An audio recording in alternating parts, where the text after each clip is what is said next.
Hey, welcome to this week's TrendForce training. Tonight, we are getting into psychology. Most traders don't fail because their strategy is bad. They fail because they lose control of themselves. Tonight's session goes deep into trading psychology, not mindset cliches, but the real internal behaviors that cause traders to overtrade, revenge trade, break rules, and slowly self-sabotage their good systems that they have in place. Dad breaks down why trading is less about analysis and more about self-control, how emotions quietly take over decision-making, and why professional traders think very differently about losses, discipline, and risk. This is a shorter session than usual, but it is a deep one, and it underpins everything we teach at TrendForce. Let's get into it. Welcome everyone. Tuesday night training. We are in for it tonight. Dad has been putting in quite a fair bit of time into mapping out tonight's lesson on trading psychology, which I know once you get into trading, you realize there's no such thing as too many lessons on trading psychology, because the difference between a good trader, a bad trader, a good trader, and a great trader is usually their depth and growth in their personal development and psychology. So plenty for us to learn tonight. Before we get into that, guys, we're so excited about what's coming. I'm a zero hype. Dad and I have also been working really hard almost every night and every morning, editing, recording, creating resources. We've got some gold coming on the 28th for our event in Auckland. And then obviously beyond that, there will be videos and resources dropped for that update. So enough from me. We're going to dive into tonight's training. So Dad, I'm going to find you, pin you, and we are going to rock and roll this evening. Am I live? Sound good too. All right. Right. Good evening. Look at that mic. And welcome. Now, my mic, Ty's very good at technology. I've got this expensive mic, but it was about like 10 meters away from my mouth. So I've now got it balancing on a piece of wood in a binoculars case. So it's right in front of my mouth. I'm just worried that if I sneeze, it's going to fall over. Anyway, let's get into tonight's talk. So as Ty said, we're also very excited about what's happening. Wow, we've got good things coming. So tonight is about psychology. So I want to warn you that tonight's going to be shorter, but sharper and deeper. All right, so be prepared, because I've been doing a lot of thinking about the trading psychology side. And I think everything that I talk about is what I've kind of been through, my own lessons. I mean, I had no idea. Even like 3 years ago, I said, trading is more psychological than analytical, which it is. I mean, 3 years ago, I said that. But I honestly, at that point, although I knew it in my head, I had no idea how much more psychological than analytical it was. You don't know what you don't know. And initially, my journey was, surely this can't be that hard. Find the right buy or sell signal, jump in, looks easy. Whenever you scroll back and you look at the market, it looks so easy, always. I mean, who hasn't experienced that? And often you may go through a losing morning and you look back thinking, how could I lose money? The moves were so obvious. But I tell you what it is, it's not the technical analysis. It's how we think, and it's what's in the head. And so I'm trying to prepare us. We really want to move away from what I would call real to retail thinking, and to think more how professional traders think. So I've got a lot of one-liners. I've been preparing this for a while. But this is one I'm going to put out a few keys tonight that I'll emphasize. Firstly, before you control the market, you got to learn to control yourself. So before you control the market, you need to learn to control yourself. And so it's going to be quite a tough talk, and I'll probably, hopefully scratch where it itches as I talk about psychology. But really, in TrendForce, what we want in our community, we want emotionally healthy traders. I know that from personal experience that it can really mess with your emotions, but we want, emotionally healthy traders. I mean, initially, as I said, trading looks so easy. It just looks like a financial activity. But in reality, it's like a psychological battlefield. I mean, honestly, I wasn't prepared. When I first started trading and people said it's psychological, I had no idea. But it really is. It's like a battlefield. And that's why, most traders fail. That have failed because they don't fail because they lack strategy. They fail because they lose control of themselves.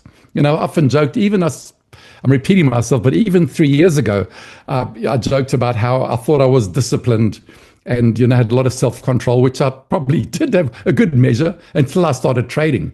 So that's why most traders, the technical analysis, anyone can learn.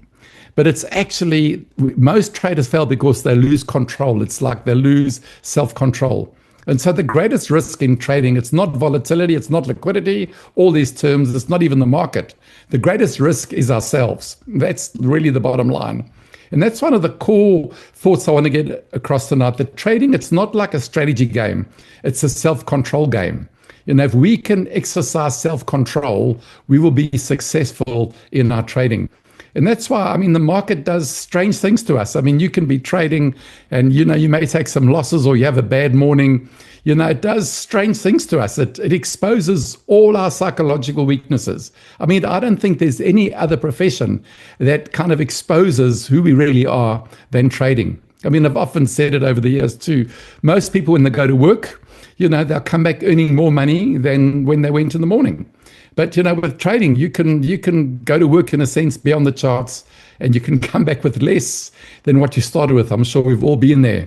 So, it exposes, trading does expose, it exposes all our psychological weaknesses. It will expose our ego, it'll expose our impatience, it'll expose our fear, it'll expose our greed, it'll expose our need to be right, the need to recover, the need to be in control. These are the things I've been thinking about today. All those things: ego, impatience, fear, greed, the need to be right, the need to recover, and the need to feel in control. And so really, we often blame the charts. Said, the charts are against me. There was this big doji, this thing and that, But it's not the charts that destroy traders. It's unmanaged emotions. And that's why the key to being a healthy trader is to be able to keep our emotions under control. And that's why professional trading, it's less about, predicting the markets, finding the right signals or the right entries. It's more about managing the person clicking the mouse, and that's us. It's just amazing. I'll maybe use some examples as I go through my talk tonight. And that's why trading really is neurological. Neurological has got to do with the things of the brain, our nervous system, and trading is totally neurological. And so that's why I want to go a little bit deeper into a little bit how the brain works. I'm not like a brain expert or brain surgeon, but I know what it's like. Every time, this is very real, that especially in your early days of trading, every time, trade goes into profit, your brain releases dopamine. That's just what it is. You see your profit going up, your brain reacts and releases dopamine. It's dopamine, as we know, it's like the reward chemical, and it's the same chemical that's triggered by gambling or social media hits, video games, and that's where the first danger begins. I remember my first big win, the first time I hit 50 pips. Man, I was trading in the evening. I knew apps. This is like over 3-4 years ago. I don't know when it was, and I was just on the charts around about the London Open, and this big green candle appeared out of nowhere. My finger just clicked buy on the mouse. Just this big candle came, my finger just, I don't know, it wasn't me. Out of nowhere, my finger just saw this green candle and hits, and I just clicked buy.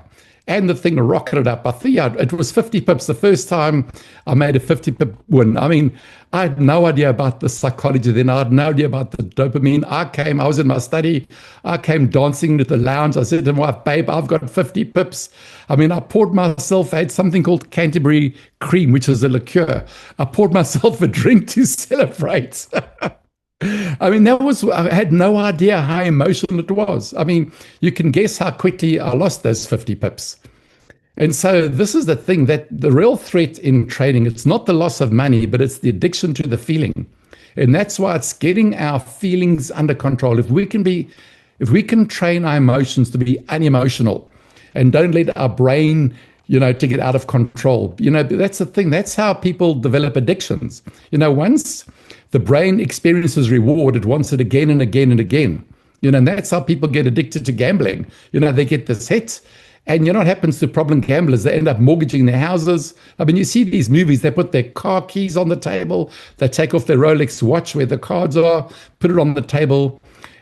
Gambling, it's like dangerous, And that's why, so when that happens, you're no longer chasing good trades, you're chasing emotional stimulation. And that's why I said I'm going a bit deeper tonight, not a long talk, but just to challenge you all and to keep us emotionally healthy. We end up, becoming far too emotional, and then we end up looking for emotional stimulation.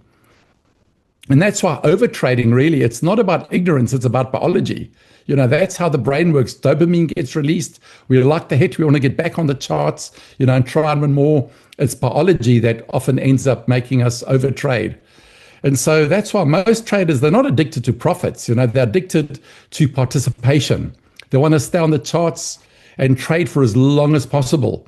And that's why, the danger is when you stay on the charts for long, we think that, the participation of the charts, actively trading, it feels productive, even when it's destructive. And that's crazy because you think, well, if I'm going to stay on for 1 hour, 2 hours, 3 hours, it kind of feels like you're being productive. Even if you're losing money, you think, well, I've done something. I've been on the charts. I've made some losses. I've learned something.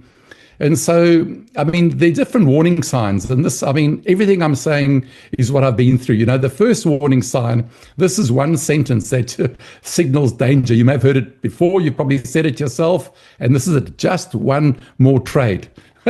When you start saying that, you've got a problem. You've got to have such, I'll talk about, boundaries in a minute.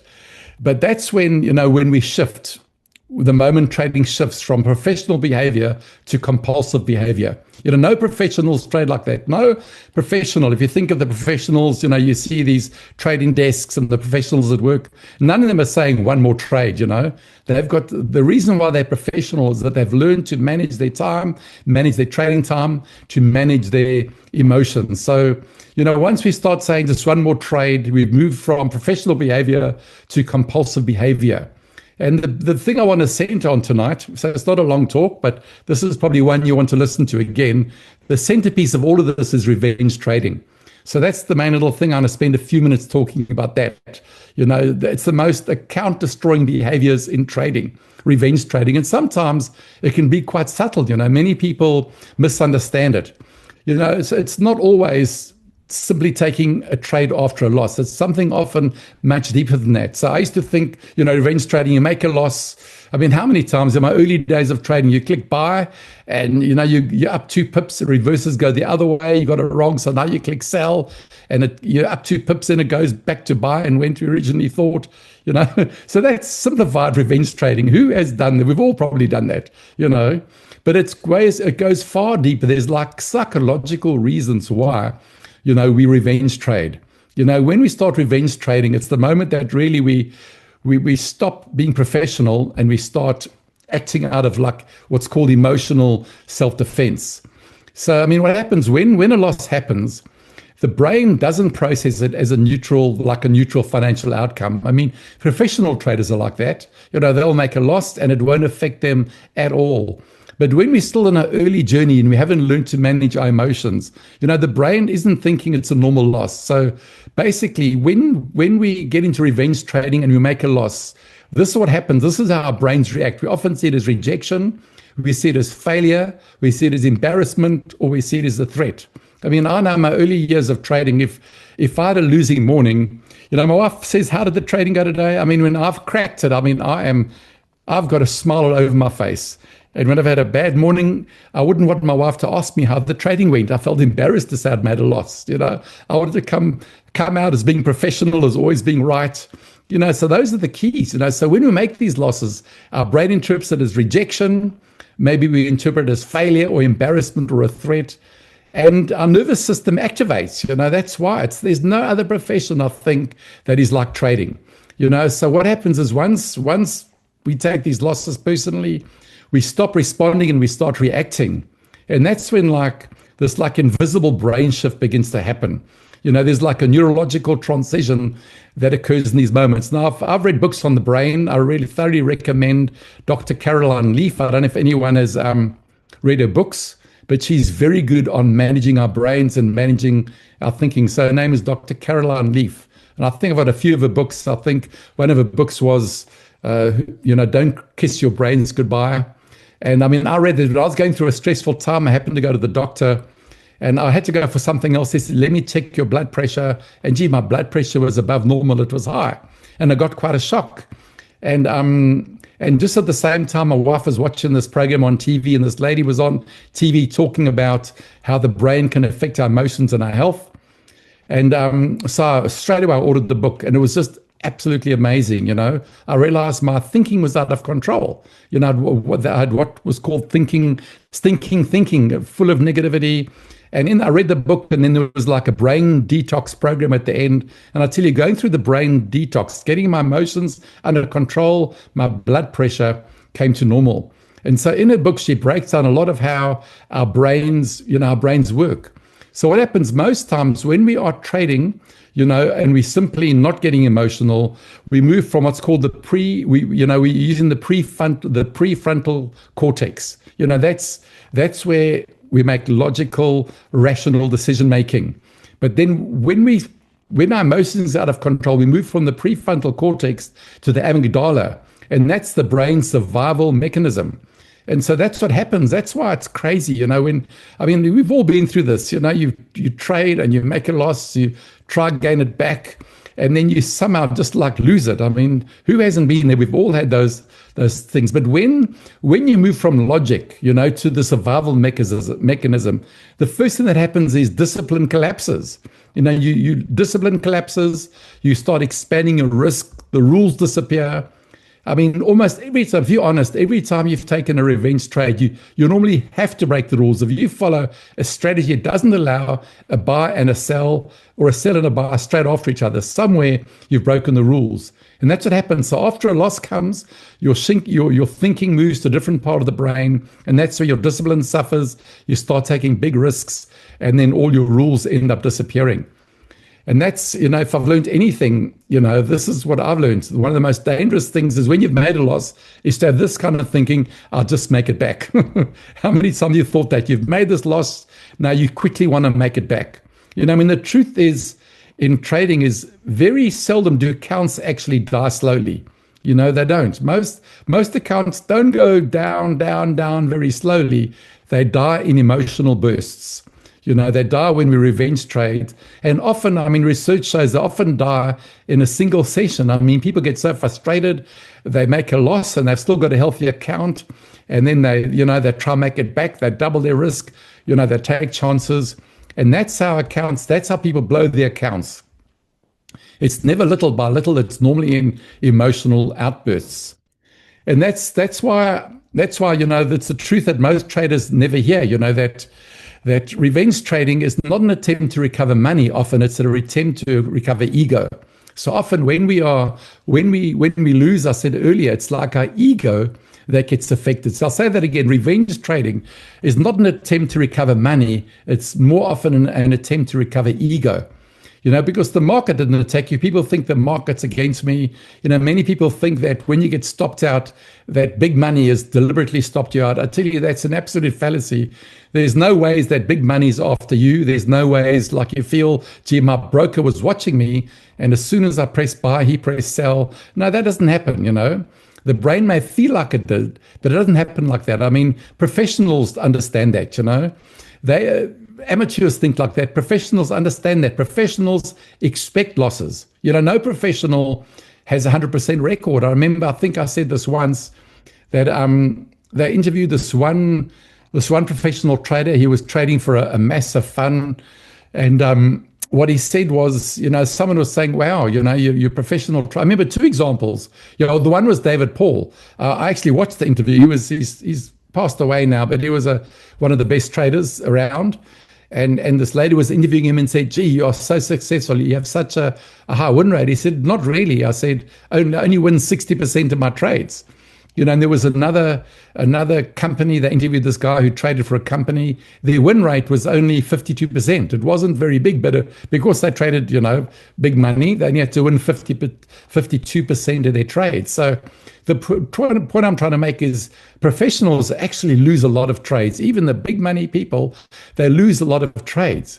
But the difference is, professionals expect losses while amateurs take them personally. So really the amateur reacts. That's the problem. That's where we lose money. Amateurs react to losses while the professionals already accepted them. They know it's simply, part of the job, that there's some days you're going to trade, you will make losses. So when you accept the fact that losses are inevitable, it works like emotional armor. Every loss is not going to become psychological damage. And that's the problem with amateurs, especially in the early years. And I want to do another session on psychology at some point about how our lot size affects our judgment. But very often amateurs are going too big too soon. And then those losses can cause a lot of psychological damage. And that is like a cascading effect. Once we start losing, it just goes from bad to worse. And so revenge trading can create a dangerous chain reaction. So, like, firstly, a loss can cause emotional pain. Emotional pain causes impulsive decisions. Impulsive decisions causes larger losses. Larger losses cause desperation. And then basically the trade is no longer trading but gambling. And that's where you gamble. Once you start throwing all your rules out the window, and essentially you're gambling. And obviously, with TrendForce, we don't want gamblers, we want professional traders.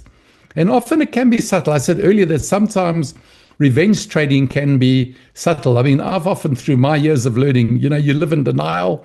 Not all, revenge trading can look aggressive. Sometimes it looks calm. Sometimes it can look even rational. Sometimes it can even, look like it's controlled. But it can show up in subtle ways. These are the subtle things I've learned.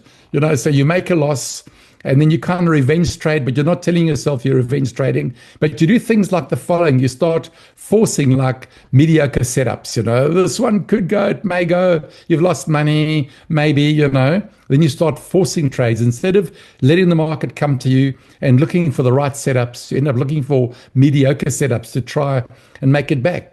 Or maybe you change indices or currency pairs. Maybe you make a couple of losses on the Dow and you think, well, the Dow's against me today. Let me click over to the NAS. I'm sure the NAS is going to help me. So that's like subtle, changing indices, changing to something else. I mean, the worst is increasing position size. You're trading at a certain lot size, you make losses and you revenge trade, and then you try and increase your position size. Or removing stops. I mean, hopefully none of us do that. I mean, when I do research, I find that people that don't have stops, that's crazy. But removing stops, and also obviously bending the rules. You stop sticking to the strategy, you bend the rules. All those things are far more subtle. So externally, you may look calm, but internally you could be, very emotional. And that's why someone once said, I read this quote somewhere, that the most dangerous revenge trading often doesn't look emotional, it just looks justified. And that's why we've got to be so, careful that we don't try and justify, revenge trading after we've made a loss. And so professionals think completely differently, the amateur, most of us who are still amateurs or on the road to being professionals, we trade to be right all the time. That's one of the things that beginner traders want, is that they want to be right. So we trade to be right, while professionals, they trade to execute. So I mean, structure has to beat emotion. Process must beat impulse. And our job is not to win every trade. Our job is to behave professionally on every trade. I'll say that's quite good. I'll say it again. This is what I was doing my notes, what I was working on this over the last few days. Your job is not to win every trade. Your job is to behave professionally on every trade. And so these are the warnings. So just I've got a few more points. Look at my notes, a few more points, just to end off, beware of constant market watching. I mean, this is so common when you start out because it's exciting. You want to get on the charts as much as possible. I was like that. I wanted to trade, the Dow and the NAS in the morning, then trade the London Open in the evening. So beware of like constant market watching. And the trouble is now with modern technology, I don't know how they traded, 30 years ago or so. But I mean, we've got phones, we've got apps, we got computers, we got iPads, we got alerts.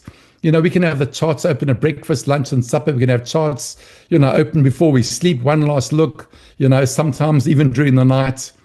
But we have to understand this clearly. If we cannot step away from the charts, then, we're not controlling trading. Trading is controlling us. So we've got to be careful. For me, I've learned discipline. I trade in the morning, and if I hit my target early, that's it for the day. I mean, often I may put in the feed. Sometimes I get up at 5, and often it's not luck to win a trade. It does take skill, but you might have the right setup 15 minutes. Sometimes, I get up, turn my computer on at 5, by 20 past 5, I've hit a good target. That's it for the day. I turn my computer off and I don't look again. I don't look in the evening. I'm not following in the day. I mean, now obviously on our feed, people ask questions. I may go look at the charts, but it's not for me. I never want the charts to control me. I mean, I think the whole philosophy of TrendForce is we want to get out of the rat race. We want to train people in a professional occupation where you only need to work, 2 hours a day at the most, and you can live a comfortable and prosperous life. And so, we shouldn't spend hours and hours on the charts. When I turn off the charts and I leave it, that's it.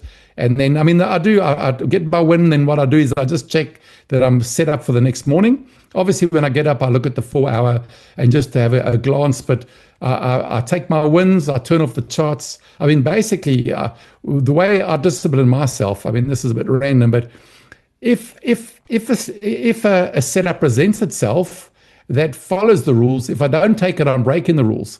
So I don't want to be forced to take a trade unless I'm actually committed to trading.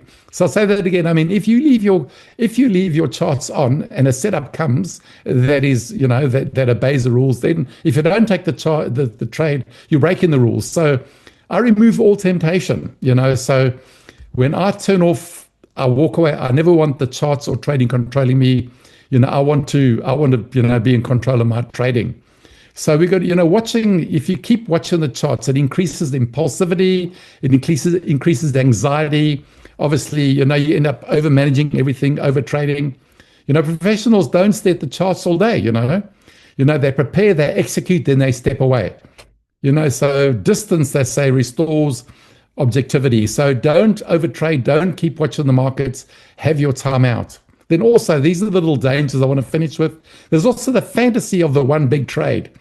That's it, especially if you get addicted. Addiction always survives on hope.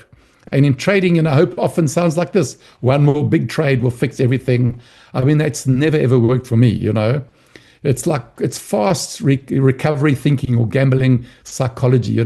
Great traders build accounts slowly. There is no quick way. We've said again, trading is not a quick way to make money. It's a slow way. It's a slow way to make money. It obviously does accelerate once you get compounding, but good traders build accounts very slowly. They slowly build, they get their percentage wins, and it's like slowly but surely, But, what destroys traders when they try to fix things very quickly, So great traders who always build accounts slowly, little by little, while traders that end up destroying their trading, they try to fix things quickly. So it's consistency that builds careers, and it's excitement that destroys them. Then the next one, just also, we're going to be careful that trading doesn't consume our identity. And this can be like, a deeper danger for people that a lot of people don't even talk about it. But when trading becomes an addiction, then, trading can become our identity. And then what happens is, life begins to shrink. Our sleep can suffer, relationships weaken, friends feel like distractions, people pop in and you want to be looking at your phone all the time. Family can feel secondary. And then eventually it just ends up controlling us. Our life becomes trading. And then we create a really kind of what I call a fragile, emotional reality, Trading becomes our identity, and every loss feels like your life is collapsing. And that's what happens if that becomes your identity, losses will really, really drag you down. And that's why, healthy traders maintain a good psychological distance. Trading doesn't become their identity, Longevity requires emotional oxygen. And that's why we got to, discipline is so, so important. It's something we have to build into our behavior. So just a few more non-negotiables, getting towards closing my talk now. You must have a fixed risk. If you cannot control risk, you cannot control yourself. So risk small enough that it's not going to hurt you. So no single trade can destabilize you and really wreck your emotions. That's why I want to do a whole talk on what risk we take. Obviously, you shouldn't risk more than 2%. Most of the time, I only risk, I'm blessed to have quite a big account, but I never risk more than 1%. So when I do make a loss, okay, it is still a lot of money, but it doesn't affect me. It's only 1%. I could if I made 10 losses in a row, sure, my account would shrink by 10%, but still, I would never make that amount of losses. But you've got to learn to manage your risk. Don't trade on a lot size that is too big. What's the other way I used to say it? That but you can't trade at a lot size. If you make a loss, it's going to affect you emotionally. And that's why I do it slowly, especially in your early years, not just your early years of trading. You're not trying to make money. You're managing your risk, you're managing your emotions. And so increase your lot size very slowly that's what I wanted to say, until if you make a loss, you're immune from pain. I've said so many times, once or twice I made these huge losses. The emotional effect on me, I was trading at a lot size way bigger than my ability. And sure, the dopamine was there on the big wins. I remember one morning, I mean, I was crazy. I didn't know what I was doing, but I had the Dow open, I had the NAS open, and I had the Nikkei open. I was trading 3 charts at the same time. And it was a news event. And as the news, I saw one Greek candle, I clicked buy. I think it was my biggest one ever. I made like 300 pips, but I mean, I was gambling. It could have gone the other way. It could have been, I clicked buy, then I had to go and set my stop losses. I mean, it was crazy, but if I wasn't managing my risk at all.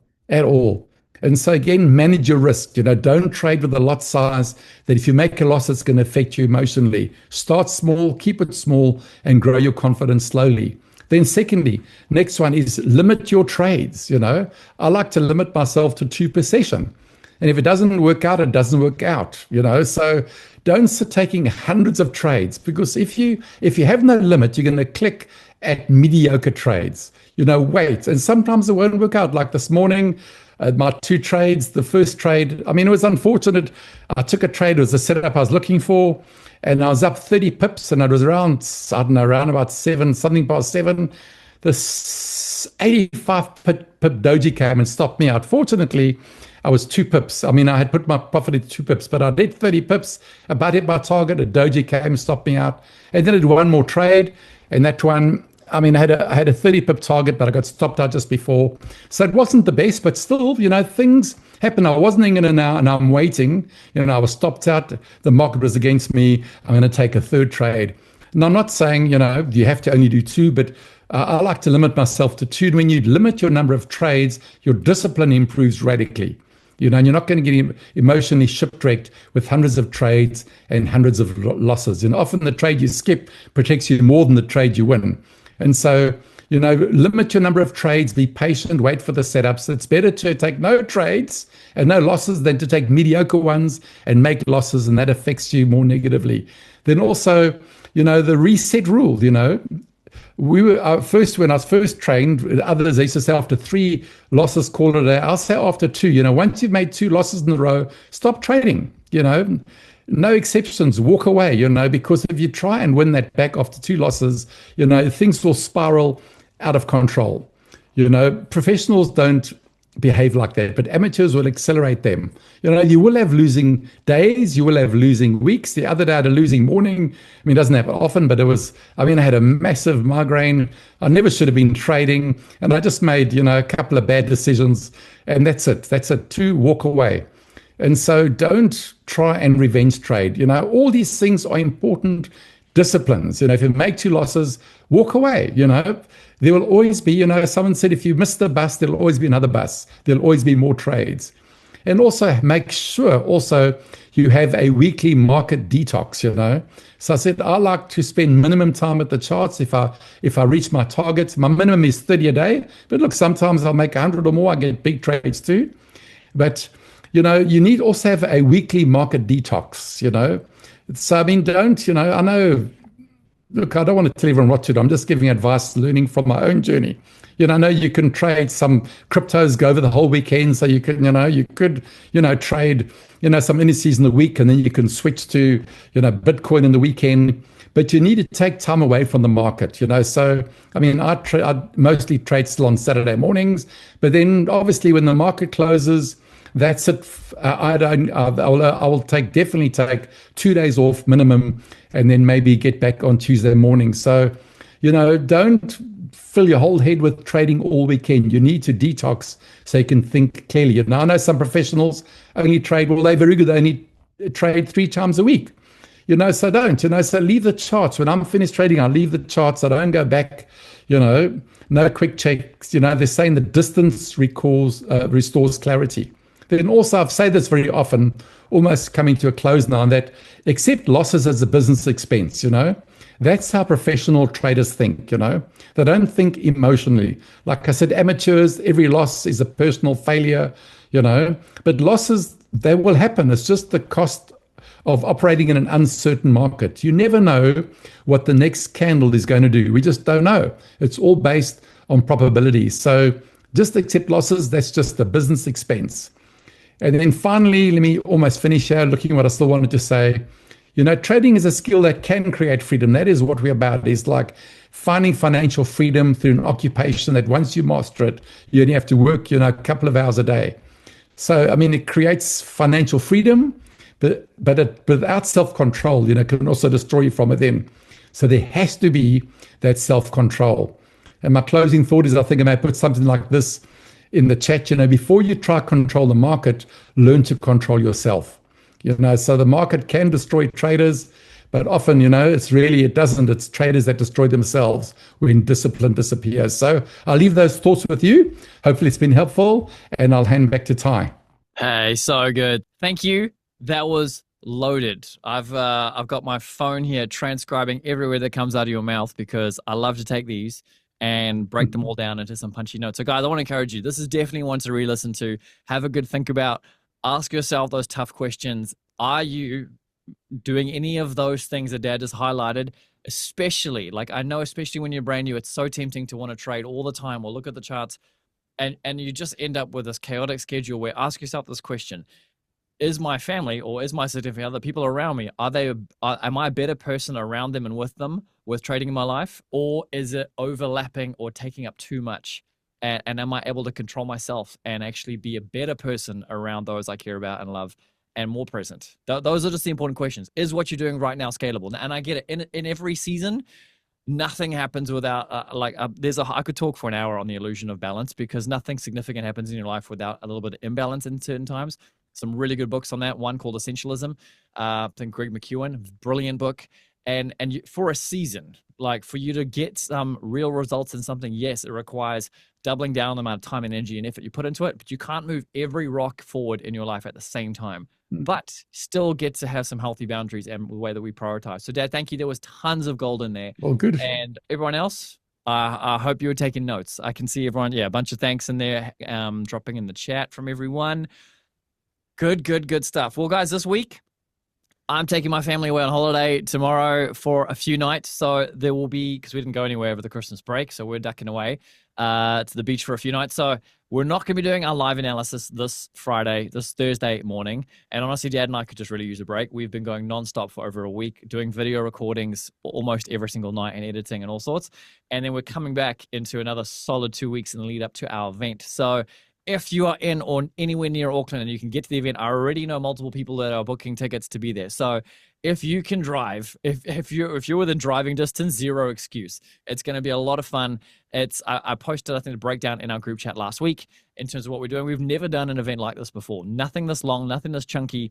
And so we're going to start off with a meal. There's a cafe that's walking distance from our church, which is a really cool place where we can actually just go and hang out initially to have some time together, have some food. So we're not sitting there thinking about food the whole time. And then from there, we're actually going to start off with the first chunk. The first hour is the introduction to all things new. And that'll be a light overview, which will be perfect for everybody to grasp it for the first time, and also perfect for brand new people. So we're opening up that hour to the general public or any friends or guests you want to invite to come along. Then, half an hour after that, some Q&A, some thanks for comings. Then we've got a double back-to-back deep dive where Dad's going to be going super deep on all the nuts and bolts of this thing. So it's going to be a chunky day, but for those especially driving in and flying in from out of town, we really want to make the best of the opportunity to get together and do some real training and get everyone up and running and firing. So if you cannot be there, if you're international, obviously understand that. We're still going to have some videos that we've been working on right now that'll be good to go pretty much the day after the event, like the Monday, the Tuesday. And then everyone will most likely get access on that Tuesday at the same time. So, Dad, any closing thoughts from you on that? I mean, aside from just humming with... No, just looking forward to it, looking forward to this big shift and big pivot we're making as a trading community. So very, very excited. Very cool. Well, I can see one question in there. Vina, thank you. How do you sign up for the event? So I haven't yet created a Facebook event specifically so that people click going. And for us on the inside, because the general public's only coming for an hour, I'm not expecting them to pay for anything. But for us, for a full day, we're still figuring out the dollars. Honestly, we always end up running things at a loss. I'm going to spend far more on just having someone there to professionally film and take photos for us so we can really capture the event well and have those recordings of those trainings available for everybody afterwards. So it won't cost much, but something so that we can at least more than just like not run it at a loss. That's the main thing. But we just can't wait to put this thing in your hands. And so yeah, stay tuned in the chat. I'll post some details. We're still two and a half weeks away. There was one question. Other Tim's asking about the book.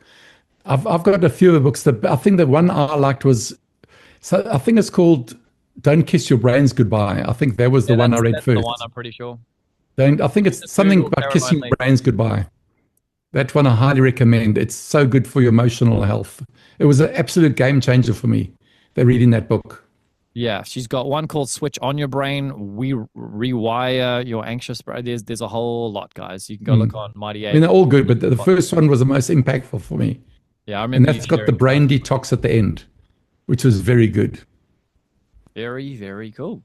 Speaking of books, guys, some of you may have already been able to have an early glance to help me get through a little bit of editing perspectives on our book that Dad and I have put together called 9 Lies That Day Traders Are Taught. If you haven't yet read that and you would like to be amongst the very, very first two before we put it out there in a bigger way, send me a message. I'd love to be able to share it with you guys first before we put it out on the internet for others. It is designed for someone who's just entering the trading world, but everyone who's read it, who's already got years under their belt in the space, has said they wish they read this first before they did anything, and they've still got a ton of content and value out of it. So let me know. And otherwise, for the next few days, I will be out of it and off my phone and not as responsive until we get back on sometime late Sunday afternoon. But in the meantime, enjoy the rest of your trading week. Stay safe, trade safe, and we'll see you in the chat. Thanks again, Dan. Thanks for joining us tonight.